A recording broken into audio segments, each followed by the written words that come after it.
So the topic is an Indian pathway to shared sustainable prosperity. And the context to that is I just want to pause on each of those words for a moment. Um, Prosperity for what is still a relatively poor and income unequal country like India, because our aspirations are and should be way beyond poverty alleviation.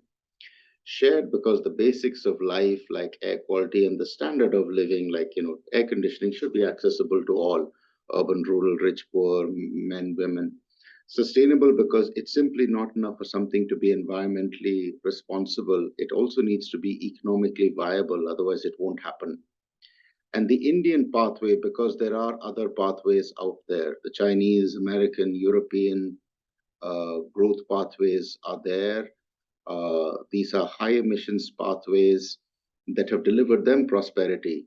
The problem is that that pathway is not available to us for two reasons. One is when they were growing the way they grew, you didn't have the level of greenhouse gases and global temperatures. So they didn't face the brunts of climate change as we're facing. The second is that our poor, our health infrastructure, our food systems just wouldn't be able to absorb the shocks uh, that would inevitably happen with a high emissions-led growth. Uh, so, is an Indian pathway possible at all? Is it realistic? Is it practical? During the course of this presentation, I'll try and outline why I think it is possible. So let's go through the problem. You all know about it, but I'm just putting it in just for context. Um, there are implications on climate change on health, agriculture, forests, water, oceans, flora, and fauna. Importantly, we know that there is going to be economic impact. The RBI says 4.5% of GDP growth could be lost due to climate change. And then there's a whole host of other things related to health, related to food security, related to nature that would happen. So the impacts are real. One good thing about India compared to other parts of the world is that, or some parts of the world, is that you do not have those existential questions about is climate change real? Is it happening, not happening? Is it all a fluke? We're blessed that you have broad consensus about the issue, and we're not debating strange conspiracy theories. Um, what does India need to do? Fundamentally, we need growth. Our per capita GDPs are $2,400-ish per annum. They need to go up. Middle income is closer to 10,000. So you need poverty reduction, you need income creation, you need prosperity development, you need resilience building, and you need risk mitigation. That's a really tough set of things to all have to do at the same time. Uh, but it is the trade-off that Indian policymakers and then the country is looking at. What has India done so far? We've made a commitment of 500 gigawatts or 50% of renewables, where we've made encouraging progress on capacity increases. We're at, I think, 190 gigawatts or so of capacity. We've not quite caught up with the actual use of these renewables in the grid, but we're getting there. And we can do a bit more, I'm sure. We need to reduce carbon intensity by 45%, and you need to create 2.5 to 3 gigatons of additional carbon sink. Sorry about that typo mistake there. It is fair to say that we haven't made as much progress on the carbon sink as we should.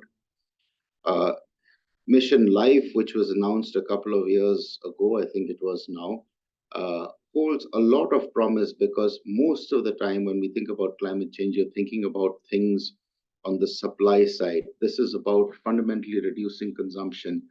And we all know we need to become a more efficient and responsible species. Um, our mission, my organization's mission in India, is to partner with the country on what Amitabh Kant most eloquently describes as the ambition to become the first major economy to industrialize without carbonizing. Just pause on that for a moment. Imagine the opportunity for India to industrialize and get all of the advantages of growth without having a proportionate increase in emissions. The implications for India: the implications for the rest of the emerging world, and indeed the implications for the planet.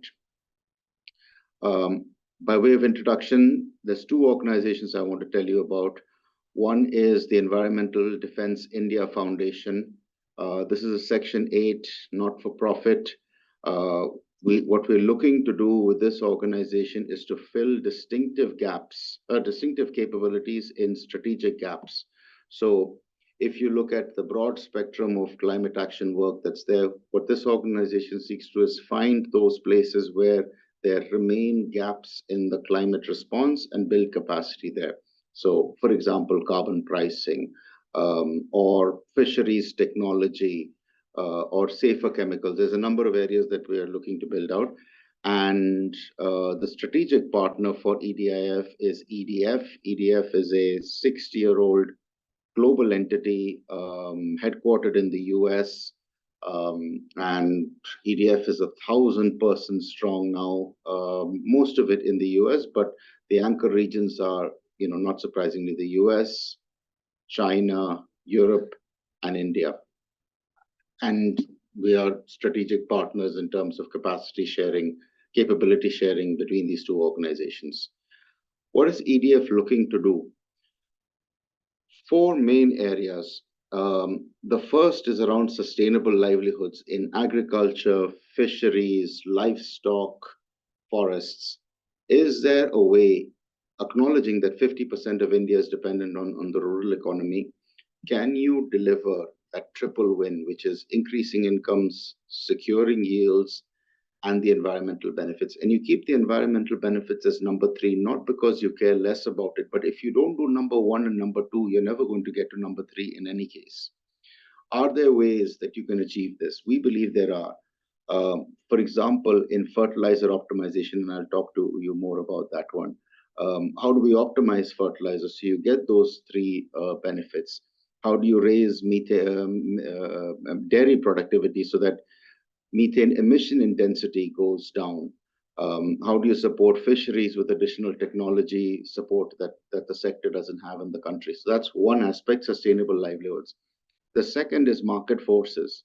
To address some of the gaps in financing, in accountability and incentives, can we support an Indian carbon market on the compliance side and the voluntary carbon credit space as well?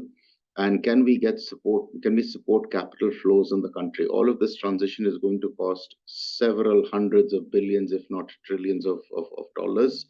Where's that money going to come from? Why isn't it coming? What do we need to do to get more of it in there?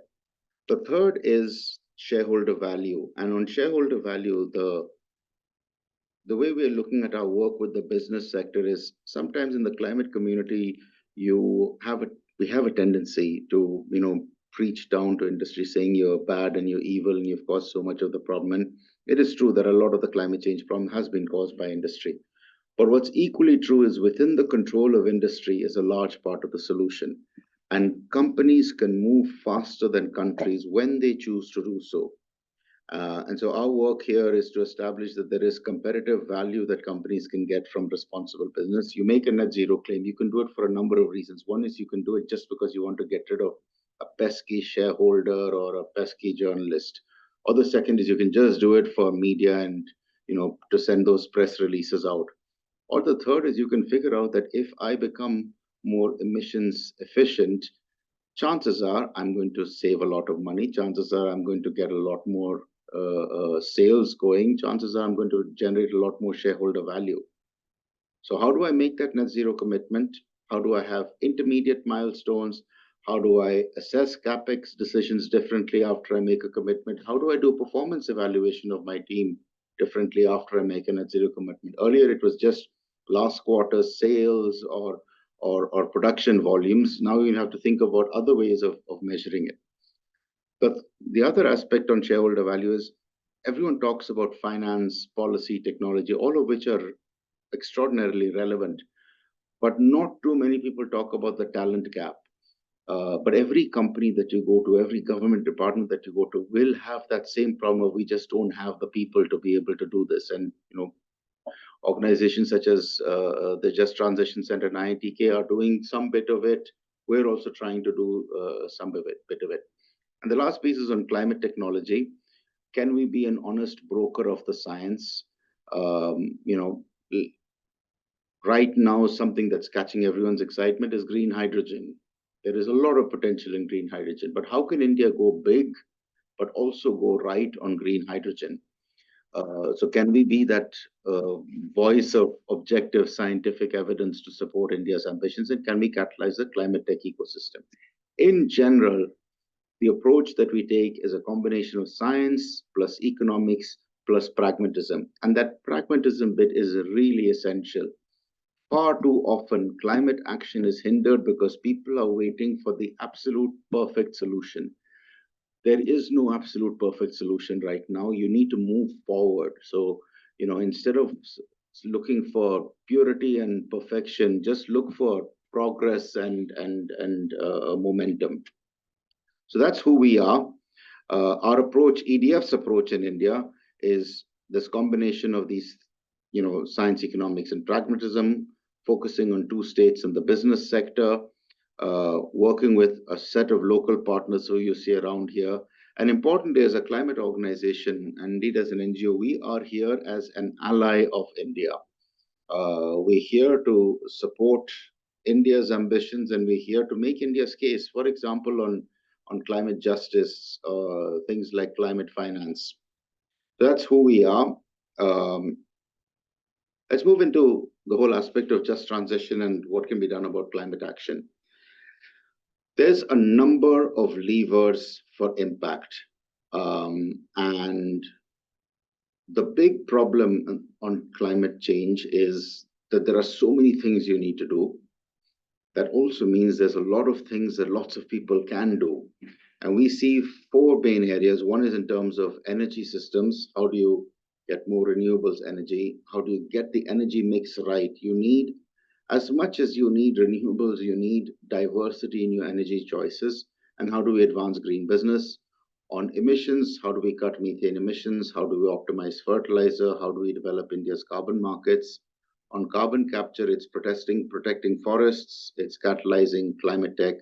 And on resource efficiency, it's making groundwater sustainable, it's promoting circularity and optimizing freight and logistics. Each of these points we'll go into during the course of the presentation. So let's first start with lever number one, which is energy transition. We need energy. That this growth that we're looking at needs energy. 8.6% is how much we grew. There's no reason to imagine that that number is going to go down. So we're going to need it, and we need a large amount of money for it. Sorry, let me just, because I'm losing a little bit of the slide in this. Just give me 1 second. Yeah. Now, we're looking for a balanced energy mix with 50% of renewables by 2030. We need to optimize solar and carbon markets to provide some of this funding. So what do we need? We need energy, we need it cheap. What are the strategic considerations? It needs to expand, which requires capital. The way forward is through two or three things. One is absolutely drive renewables as much and as hard as we possibly can. Think beyond solar as well. The big growth that we've had on renewables capacity, a lot of it has come from solar, but you're beginning to see that there are challenges in terms of growing solar at that same rate. The capital is more and more difficult to come by. Land acquisition remains a problem. So explore other options. Offshore wind, for example, nuclear. Offshore wind has some challenges. We don't have the technology. We need to build the technology. You need a certain kind of port infrastructure to be able to install and service offshore wind. So we need to develop that. Nuclear has its obvious questions in terms of safety as well as technology access, but it is essential for India to have a diversified energy mix. That's almost as important as having energy. The other aspect is to not just look at the production side of energy, but look at the consumption side. How can we advance, energy efficiency so that energy efficiency is the coolest thing? Right now, we think renewables will fix the problem, not at these levels of energy use. You still need to advance energy efficiency.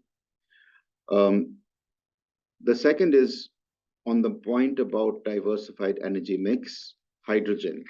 Um, Now, sometimes what tends to happen is, and we've made that mistake oftentimes in the climate community, when you get seduced by the newest, shiniest toy in town, um, India has huge potential on green hydrogen, partly because our cost of renewables generation is amongst the lowest in the world. So we can make green hydrogen cheaper than many other countries.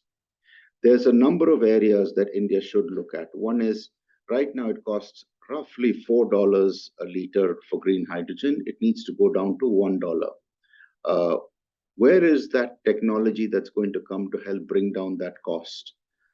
In the United States, there is the Inflation Reduction Act from 2 or 3 years ago. Uh, that gave a consumption subsidy of $3 a liter. So it brought the effective price down from 4 to 1, which is great. They get to use more green hydrogen because they're effectively, it costs them $1. But just think about it, there is no incentive in the US to bring down costs.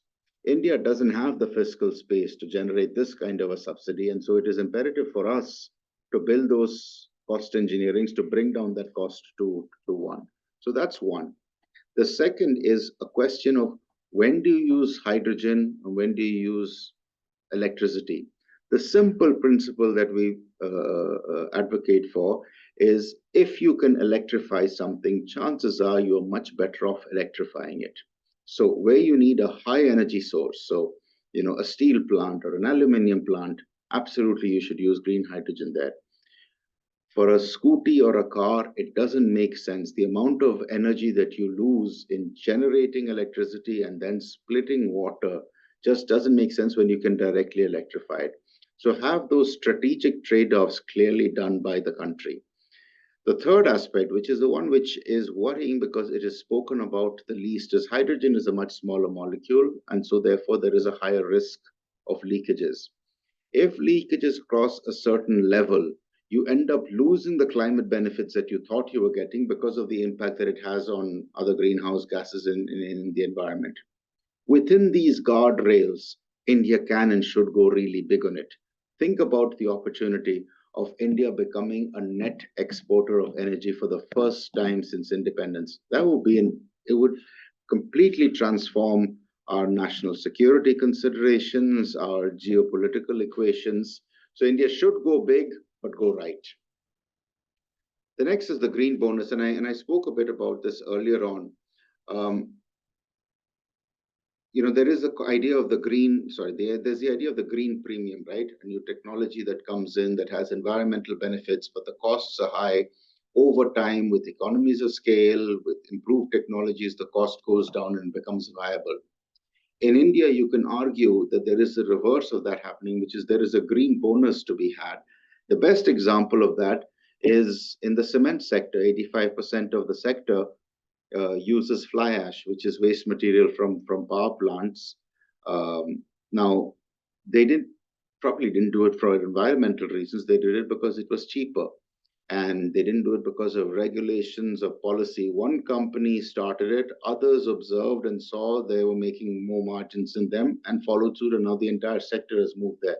India's cement, it's an odd term for the cement sector, but it's regarded as the greenest on the planet or amongst the greenest on the planet. The second example is on LED bulbs. Edison invented the light bulb whenever, 200, 300 years ago. Nothing much changed until LED bulbs came along, which lasted much longer, which used a lot less energy, but they were really expensive. One of the things that China did right was significantly ramp up LED production capacity, so it crashed prices down. What did India respond?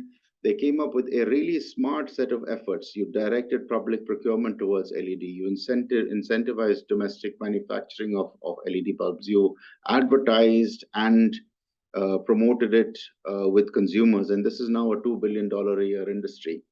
Energy efficiency ceiling fans is a $500 million a year industry. I make these points because and Anand Mahindra describes it best when he says that climate change is the crisis of the century, but it's also the business opportunity of the century. That's how we need to look at the business sector. The companies that are either greenwashing it or in denial or are not going to do anything, forget about them thriving in the future. There is a very real possibility they will not survive in the future. And you're seeing signs of that, right? In the Middle East, where it's been an oil and gas economy for the longest time ever. They are the ones who are investing in, diversifying their industrial base and in finding the new technologies that will provide energy going forward. Net zero is now increasingly regarded as a driver of competitiveness. The table on the left talks about the reasons why people made net zero commitments. And yes, you have pressure for investors or reputational risk, etc. But a lot of them is about reducing costs, retaining employees, reducing supply chain risks. So it's no longer just a cute thing. It is a business driver that they're using. Carbon Disclosure Project is an effort where companies voluntarily, for now, disclose their emissions and their emission reduction transition plans. There are 16 companies on the global list of that they have called the Climate Leadership List. 97% of India's companies listed in under CDP have got board level oversight, and a lot of them are talking about reporting, reducing emissions and putting a rupee value to it. And I think one mistake that we've often made in the climate space is we don't talk rupees and dollars, and we should talk rupees and dollars just as naturally as funds. Having said all of this, it's not all plain sailing with the corporate sector. Many companies are moving inconsistently. Scope 3 emissions remains a huge problem, and the role of carbon credits is rightly so controversial, and all of these things need to be addressed as we go forward. The next lever is around methane. Now, you all know, but just for context, methane is amongst the most potent greenhouse gases. It contributes a quarter to global rising temperatures. It lasts less in the environment, but it absorbs heat a lot more than carbon dioxide. This picture on the left, I put up because it shows cattle as well as an oil and gas field. A large amount of India's methane emissions comes from the agriculture sector.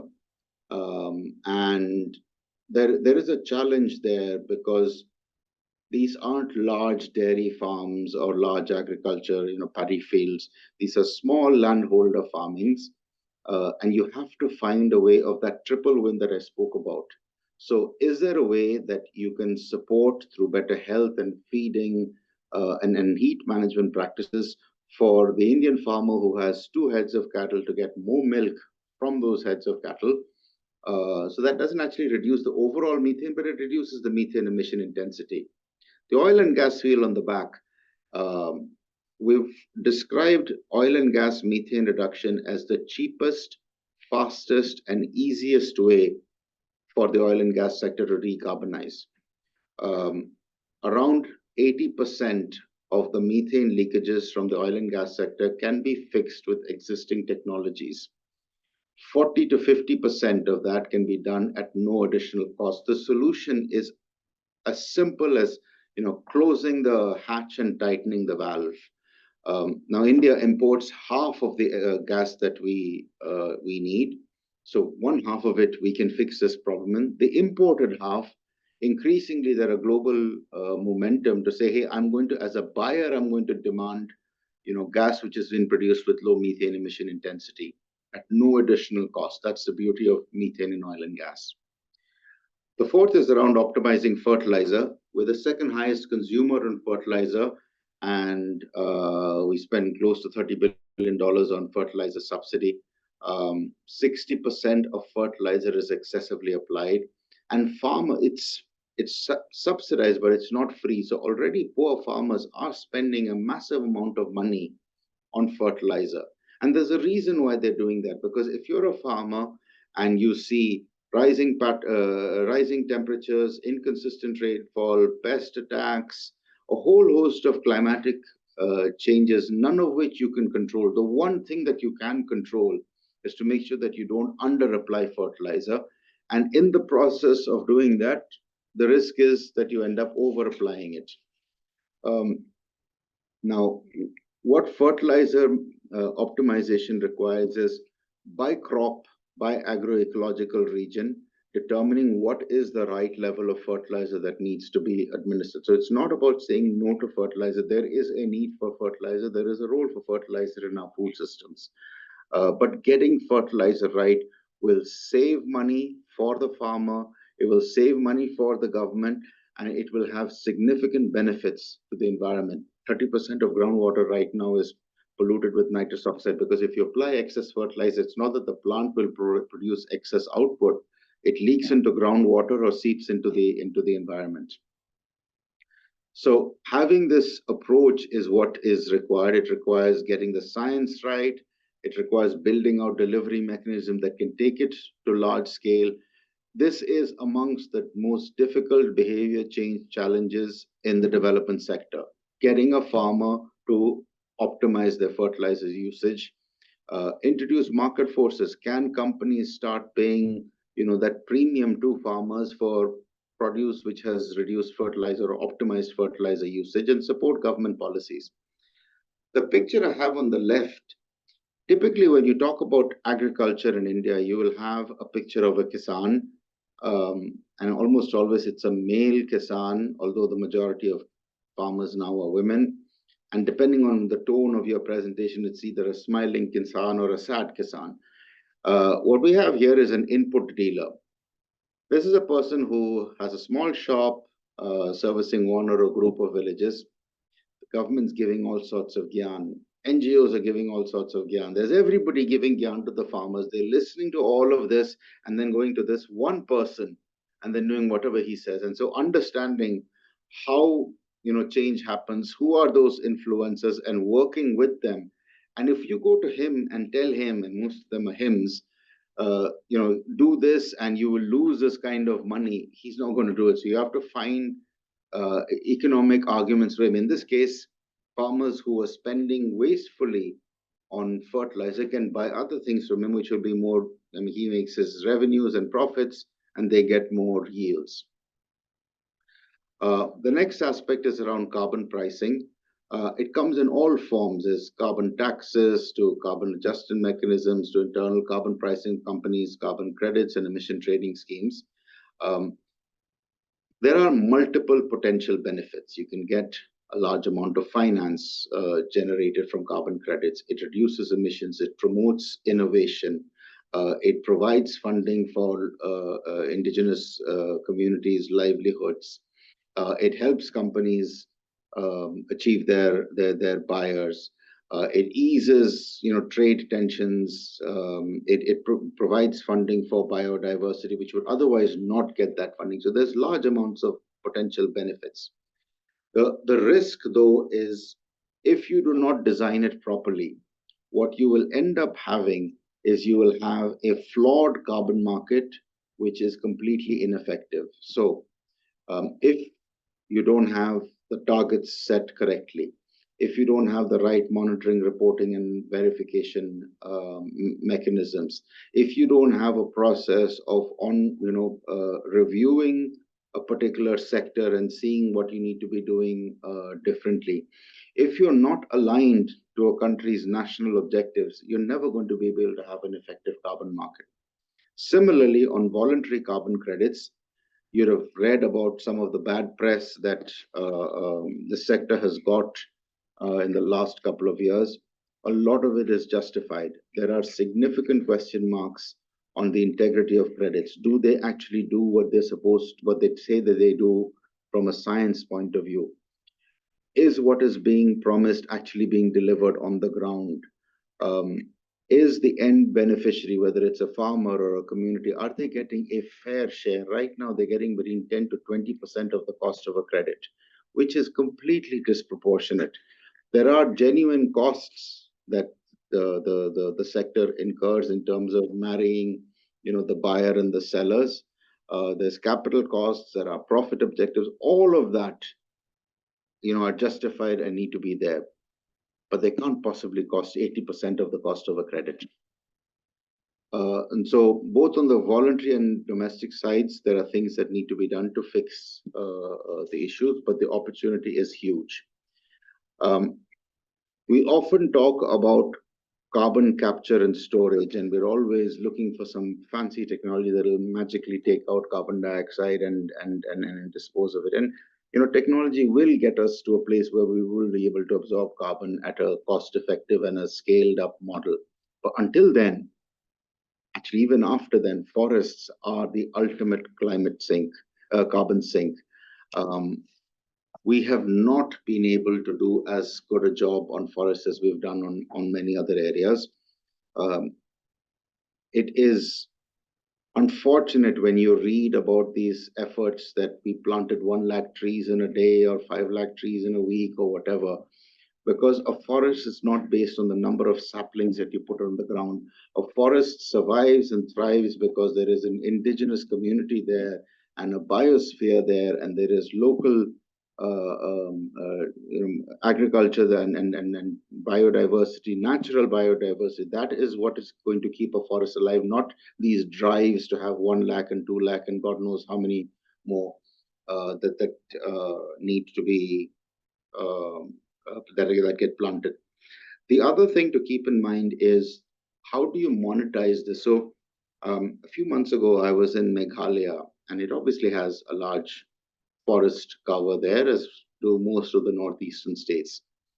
Because they have a large forest cover, they don't have as much industry or agriculture. Because they don't have as much industry, they don't have as much GST revenues. So if you're the chief minister, there is this constant temptation of somebody coming in and saying, can I take all of this forest land, which is right now not doing anything for you, and build a factory or build a plant or whatever. There is some amount of compensation that states get, but that forest cover is not a nice thing that Meghalaya is doing. That forest cover is servicing industry in Tamil Nadu and Maharashtra and Gujarat and everywhere else. And can they be compensated at the same fair levels so that it becomes economically more incentivized for companies, states to protect their forests? And communities get financially rewarded for protecting their forests. The next lever is around climate technology. Over the next 10 years, we will end up, the projections are we're going to double our economy and likely the next 10 years after that as well. There's a real risk we will end up doubling emissions. Now, we can and we should look at the fact that we are 1/10 of American per capita emissions. We are, 4% of global historical emissions. All of that is fine, and we're fully justified in making those claims to the more industrialized world, saying that they need to pay for the climate crisis that they have caused. But the difference is, as our emissions grow up, if we were to double our emissions, those emissions stay here, and it has significantly damaging impact on us. Forget the rest of the planet for a moment. One way that we can decouple this growth from emissions is through climate tech. And what needs to be done is the climate tech ecosystem needs to be catalyzed in India the same way that the fintech ecosystem has been catalyzed. Why are we saying that it needs to be catalyzed in India? It's not about necessarily only about patriotism, but it's for two strategic reasons. One is that middle of the pyramid innovations, which have the potential for large scale, are most likely to come only from two countries, China and India. And there's a great example of that in electric vehicles. The Toyota Prius was in the US market for 10, 15 years. It was doing decently well, but the market never really took off. It took off when Tesla came in with a really awesome car, but it was also $60,000. What did BYD do? Start making $30,000 electric cars. What's the fastest selling electric vehicle in India today? The Tata Nexon. It's at 12 to 15 lakhs, and which is why you get the volumes that you're able to get. Last year, India sold 1.5 million electric vehicles, most of them scooties and three-wheelers for last mile delivery. And that tells you the opportunity if you get that middle of the pyramid innovation right. This is nice to say, but difficult to pull off. And I'll tell you what barriers are there. The first is that we spend way too little as a country on GDP. 0.7% of our on R&D. 0.7% of our GDP is spent on R&D compared to 1.6% for industrial countries. The US is at 3%. A small country like Israel is at 5-6%.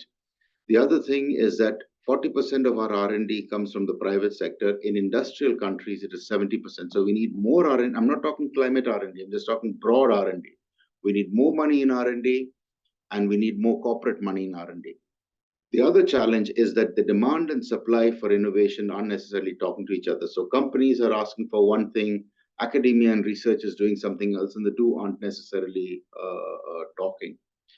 The third aspect is we're not getting enough climate tech investments in the country, but of the lot that we're getting, 80-90% are going on renewables generation and on electric vehicles. These two are important sectors, but put together, they contribute 30-40% of emissions. There's still 60%, which is not addressed.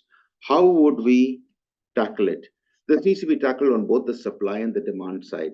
On the supply side, we need to prioritize under-resourced sectors. So, for example, ag and food systems, manufacturing, freight and logistics, what contributes to that 60%, that needs much more tech innovation. Can we think the same way we think about PLIs, the production-linked incentives? Can we have research-linked incentives to promote domestic R&D? Can we get catalytic philanthropy to advance this domestic R&D? So, for example, something like a Breakthrough Energy Ventures, the Bill Gates setup, and there are many others like that. How do we get them to provide some of the initial funding that these kind of initiatives like? And the other piece on the supply side is oftentimes when you think about climate tech meetings, you will have awesome entrepreneurs and innovators, and you will have angel investors, which is a good combination, and it's a very exciting combination. The problem with this combination is that the big checks are not there. And so you need mainstream corporates and generalist investors because they are the ones who are going to be able to spend $100, $200, $300 million, which is what breakthrough innovations requires. On the demand side, it's aggregating demand. I spoke to you about what we did on, what India did on LED bulbs. We need that on many other sectors so that these markets become viable. Can we get regulatory forces?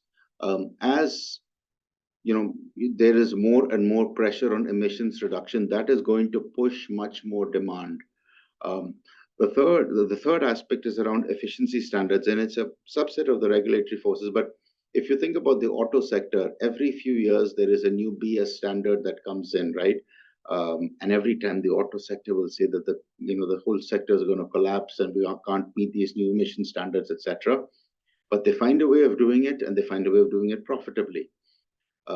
Imagine if you had that same thing for all appliances. So not a star rating where you are left to the consumer to figure out which one they need to buy, but a minimum energy use standard that pushes you to have an air conditioner or a fridge or whatever that consumes only so much energy, and anything less than that becomes a bonus and makes you competitive with consumers. And the last is around the cost of energy. Because of the Ukraine war and other factors, oil prices went up. You saw that when you were filling your petrol or diesel or LPG cylinders. There are downsides to that, obviously. But if you had to look at one plus side, every time you went to the petrol pump to fill your car or your mopike, it was kind of an advertising to you to say, I really need to think about renewables, an electric car. If I'm a CFO and I'm seeing my monthly profit and loss and I'm seeing the cost of energy go up month by month by month, that serves as a trigger to say, now can I reevaluate whether that move to renewables is now more cost effective because this is the kind of energy prices that are there. Not only is it higher, but from a business point of view, it is higher and it keeps fluctuating, which is awful for business vis-a-vis renewables, which tends to be lower and tends to be more stable. The next aspect is around groundwater, and we are not yet looking at this, and I mean groundwater for agriculture. It is under severe stress. You hear about it in the newspapers every once in a while, but it should be something that we should be addressing almost as an emergency, because that is what it is. Half of India's groundwater wells are drying up. In some cases, they're like at levels where you cannot no longer sustain agriculture there. That obviously has an impact on food security, but has a massive impact on livelihoods. Like I mentioned, most farmers are women now. So rural communities, rural women get decimated if we're not able to secure groundwater. There's a number of things that are happening on groundwater. A lot of Manrega resources go into groundwater management. But what's needed is, can we get better scientific tools to tell us, for this local context, this is the kind of groundwater tool that you need to put in place. And if not this, then look at something else, etc. Because right now it seems a little bit more ad hoc than we would like. And the last is to promote community management of water. Finally, it is a shared resource, and as much as we can support rural communities to co-manage water and provide them the tools to do that, will be the best for everyone all round. If you start thinking about water as a zero-sum game, you will only get conflict from that, and you will get inefficient water usage. The ninth lever I want to talk about is the power of circularity.